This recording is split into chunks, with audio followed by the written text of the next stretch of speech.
It's the 1930s. The Great Depression hits, system collapsed, dragging millions into desperation and hunger. A stigma then emerged around tactics like short selling and leverage. These ideas were blamed for destroying the economy and leading to the crash. After that, investing was meant to buy stocks, hold them long term, and wait for the value to go up. But a sociologist named Alfred Winslow Jones challenged this strategy for specific reasons. Predicting whether the market goes up or down is pure speculation. So when emotions and panic set in, people abandon this logic entirely. Second, Jones realized that every stock price is just a mix of two things: the company's actual health and the market's chaotic mood. If the market crashes, even a great company stock falls and the investment becomes unfair. He wanted to strip away this market risk to expose the stock picking truth, and these pushed him to create the idea of building a hedge on these market risks. A hedge commonly refers to a protective barrier, but in financial terms, it refers to reducing investment risks. To create this hedge, he wants to include short selling, which means betting against something that may go down in value.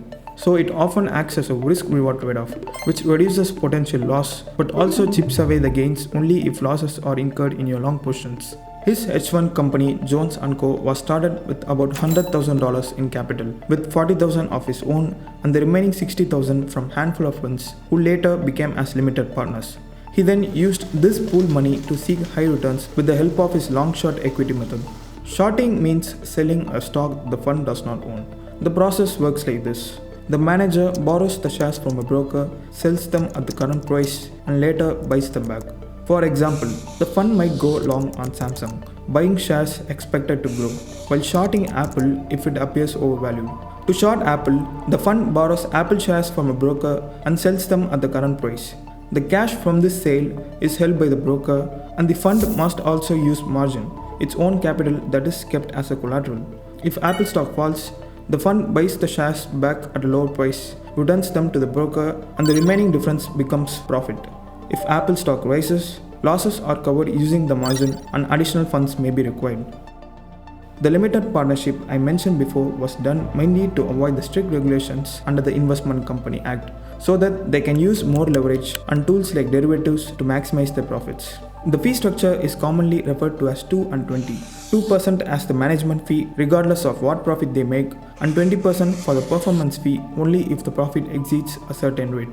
His idea of creating the hedge fund was simple. The market prediction and analysis should be based on skills and knowledge, but not just by luck. Today, to invest in hedge funds, one must be an accredited investor holding net worth above $1 million, excluding their residence, or with an annual income of $200,000 or $300,000 if combined. This choice was made to avoid the risks that common people can't afford. So for them, mutual funds and other options became viable choices. Account, and I do that, and I use Schwab.com all the time. Makes it very efficient in terms of. Most of the hedge funds today use various strategies to make profits, but the tools are often derivatives and excess leverage. Derivatives are like financial contracts based on real things, like stocks, oils, or currencies, used mainly to protect against price changes. These contracts comes in several forms: options, futures and forwards, swaps, CDOs, with each serving a different purpose. To understand how they work, let's focus on swaps. A swap is an agreement between two parties to exchange cash flows over time based on the agreed terms. If you have watched the movie The Big Short, the character Michael Burry did exactly this. He bets against the housing market by buying credit default swaps from investment banks. Swaps on mortgage bonds, credit default swap that will pay off if the underlying bond fails. You want to bet against the housing market? Why? When the housing market collapsed in 2008, those swaps paid off and he sold his position for massive profits. If the market had kept rising, he would have taken huge losses, while the banks selling those swaps would have made the money. Okay, it's worth asking, what is the point of having hedge funds if all they do is betting against the market for profits? At first glance, they might look like gamblers, but they actually serve important market functions.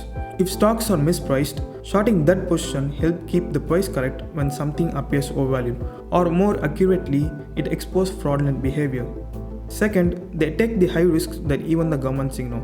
Let's say if someone wants to buy or sell millions worth of something, and someone must take the other side of the deal.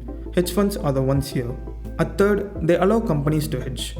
For example, if the cost of airline fuel is increased to $3 per gallon and going to spike to $6 per gallon due to excess demand, airlines can't suddenly increase the price and it may lead them to bankruptcy. So they use derivatives like future contracts to lock $3.2 per gallon. But who would take the other side to accept the contract? It's hedge funds. They use their private capital to pay if the price spikes.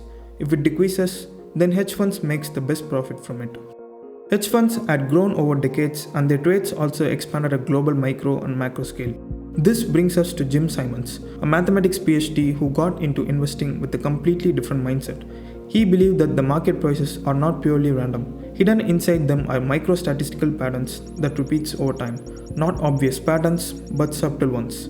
Simons used mathematics, statistics, and massive datasets to identify these signals. Each signal on its own was weak, but they combined them, tested them rigorously, and executed them, which created a consistent edge. His medallion fund is considered as the most successful investment fund of all. If you had invested $100 in the medallion fund back in 1988, it would be worth approximately $398 million by 2018. There are some hedge fund managers who analyze the entire economies, currencies, and government policies, and these fall under the concept of global macro. The best incident to explain here is the George Soros trade against the Bank of England. In 1979, European countries formed a system called the exchange rate mechanism. The idea was to keep European currencies stable by tying them to the strongest one, the German mark. Each country promised to keep their currency within a fixed range. Britain entered in this in the 90s, and what they did was a complete mistake. They pegged the British pound at around 2.95 German marks, promising to defend it. But they had a weak economy, inflation 3 times higher than Germany, less competitive exports, and rising unemployment. Britain tried to defend this unsustainable peg, but the market wouldn't support this friction. George Soros and his trade partner Stanley Druckenmiller noticed this flaw and they built a $10 billion short position using currency futures, options, and borrowed government bonds. The math was simple. If the peg held, there would be small loss. If it broke, the gains will be enormous. On Black Wednesday of September 16, 1992, the Bank of England burned £27 billion trying to save it, even spiking interest rates from 10 to 15%. By evening, Britain surrendered and exited the ERM. The pound's value got crashed by 15% against the German mark and 25% roughly against the US dollar. Soros Fund made over $1 billion in that day. Hedge fund strategies were often riskier and failed most of the time. Their prime time had gone when they tried to bet against the price difference between similar bonds. There was once a hedge fund firm named LTCM, founded by 2 Nobel Prize winning economists and Wall Street legend, and they had this genius strategy, which is to find tiny pricing difference between similar bonds and bet those gaps would narrow. The whole long-term capital management, and I hope most of you are familiar with it, but the whole story is really fascinating. For 3 years, they made huge returns with their complex mathematical models. Then, in 1998, when Russia defaulted on its debt, everyone fled to safe assets like US treasuries and others. The exact opposite had happened here. Cheap bonds got cheaper and expensive bonds got more expensive. In 1 month, they lost about $1.85 billion, and the feds were forced to bail them out. And this event proved that even with the perfect math and the best minds, markets can't be predicted. When everyone panics, correlations break down. But here's where the story takes a dark turn. Hedge funds have also been involved in numerous activities like insider trading, market manipulation, Ponzi schemes, which completely undermines the genius narrative we just built. Hedging the market risk is always essential, but only a handful of firms manage to do it effectively. If this video helped you understand hedge funds, hit the like and subscribe button, and if you have time, make sure to check this video. It explains how AI models like ChatGPT works under the hood.